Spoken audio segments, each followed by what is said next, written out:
This is a rules breakdown for Collapsing Caverns. If you want a quick overview of the game, please watch the video in the description. Collapsing Caverns, players are adventurers who are trying to become the most famous over the course of 10 rounds. At the end of each round, the back of the board is removed and the front of the board is added to. Players can collect fame in a couple different ways. First, they may collect a scroll for 1 fame. Second, they may collect an idol for 3 fame. Third, they can find treasure that has different values of fame. And finally, they get a bonus at the end of the game for the player who has the most scrolls, who's the most scholarly. To set up Collapsing Caverns, players lay out 6 cavern tiles that form the starting cave. They then populate the tiles with all the necessary resources: idols on idol spaces, scrolls on scroll spaces, and keys on key spaces. Finally, players choose their starting adventurer, each of which has a unique starting treasure. Today we'll be playing as Ernest Snackleton, who starts with the torch as his treasure. A player is chosen to be the starting adventurer, and then the game begins. On the first turn of the game, a player places themselves in any of the back cave spaces. The back of the cave is indicated by the arrows on the board. On their turn, a player may take 4 actions from a choice of 3 different actions. First, they may choose to dash, move up to 2 spaces on the board.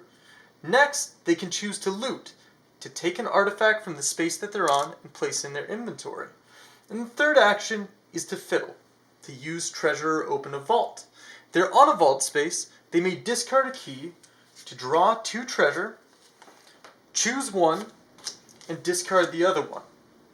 Also, they may fiddle to activate an existing treasure that they have. Each treasure can only be used once per game and is worth fame regardless of whether or not you use it. Ernest Snackleton starts with the torch that allows him to move to any tunnel. Players need to know about the many opportunities and hazards of the caves. There are the spaces that idols start on, the spaces that scrolls start on, and the spaces that keys start on. When a cavern tile is revealed, all of its resources are populated, but these resources are not replenished. The only new way for artifacts to enter the game is for new tiles to be revealed at the start of each round. There are also hazards. There's rubble that players cannot go into unless they have treasure that allows them to. There are webs that if a player starts their action in a web, they may only dash 1 space instead of the normal 2. There are also monsters. If a player ever enters a monster space, they must immediately discard 1 artifact of any kind. Finally, there's vaults and there are tunnels. As we discussed, if a player is on a vault, they may fiddle to discard a key and to gain treasure. And for the tunnels, all tunnels are considered adjacent. So a player could dash from 1 tunnel to the next. Finally, as players move through the caves, they may find themselves entering the same space as another player. If they do, they may push this player either backwards or to either side. So, Snackleton could choose to push Marco Solo either directly backwards or into a monster, forcing him to discard an artifact of some kind. Once every player has taken their turn and completed their 4 actions, the round ends. The starting adventurer token passes clockwise, and the cave collapses. When the cave collapses, the back of the board is removed, and the front of the board is added to, revealing new opportunities and artifacts. When new cave tiles are placed, you immediately populate all the necessary artifacts on the board.